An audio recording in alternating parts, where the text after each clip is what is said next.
Good morning, I'm James Lopez, President at HomeFi Corporation, and this is today's mortgage and real estate market update. Now we'll get to the market in just a second, but first let's talk about real estate. A lot of articles were written, especially last week, citing some Redfin data, this website Redfin, and this data said that 12% of homes for sale saw price drops last month.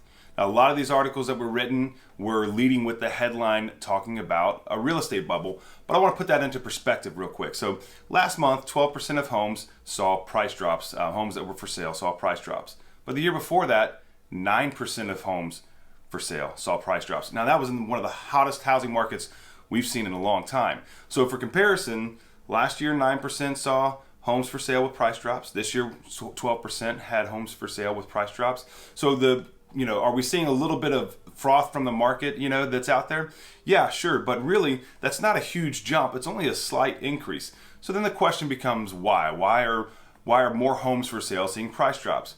Well, there's no survey that is asking sellers or people that are selling their home, why are you dropping your prices? Why did you set your price what it is?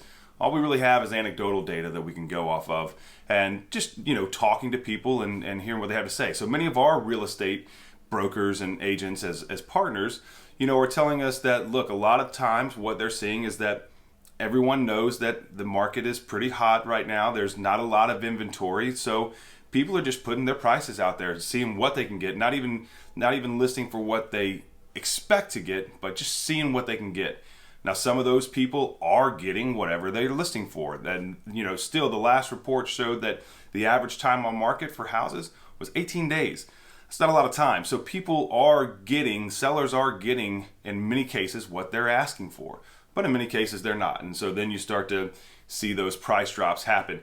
Sometimes sellers are listing way, way above what what makes sense for the property or the location or any of those other different factors. And so those are the properties that we're kind of starting to see those price drops happen on. Now, look, we like to say here that we don't have a crystal ball. Could there be a housing bubble? It's definitely possible.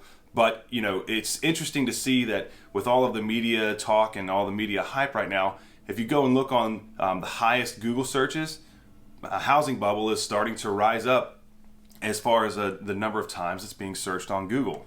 Now, of course, interest rates have moved up, and that will definitely affect the affordability for some people on the margin, but there's still so much demand in the housing market right now, and there's still not a lot of inventory. So, like I said, we don't have a crystal ball, but we don't see a housing bubble happening. Instead, what we see is something that's probably going to be more likely the case, a slowdown in appreciation. Now, year over year, we're at about 20% appreciation right now. So for this time next year in 2023, we don't expect to see that 20%. We see appreciation slowing down a little bit and coming into a modest single digit, maybe on the higher level, 7, 8, 9%, something like that, in the single digits as far as appreciation goes. But that's still a huge number, especially when it comes to homeowners and building wealth. Now onto the market. As of this morning right now, mortgage bonds are down about 41 basis points. The 10-year yield is up about 4 basis points. What that means for mortgage rates this morning is that mortgage rates will most likely open higher. And we kind of see bonds taking a defensive position. There's bond auctions later this week. Quite a bit of news. New inflation data is coming out this week. So a lot of news that's happening this week. And so we do see the bond markets kind of taking a defensive stance this morning. It's also a holiday shortened week. There's no trading on Friday, so something to be aware of as far as the market goes. So mortgage interest rates are going to open up a little bit higher today. We'll see what happens throughout the day and throughout the week. Now listen, we'd love to get some feedback. We'd love to hear what you think about the housing bubble and what's going on in the market and everything. Please like, comment, and subscribe to our YouTube channel. And then head over to Facebook. We share a lot of infographics on Facebook that explain different things, jobs reports, house price index, all kinds of stuff that we share on Facebook just to educate anyone who's interested. So if you have any questions, though, if you have any comments or thoughts about the housing bubble and that idea, we'd love to hear from you. Please, please, please leave a comment. Let us know what you think, and let's have a discussion. All right, that's all that we have for today. I hope you have a great Monday, and we will see you tomorrow.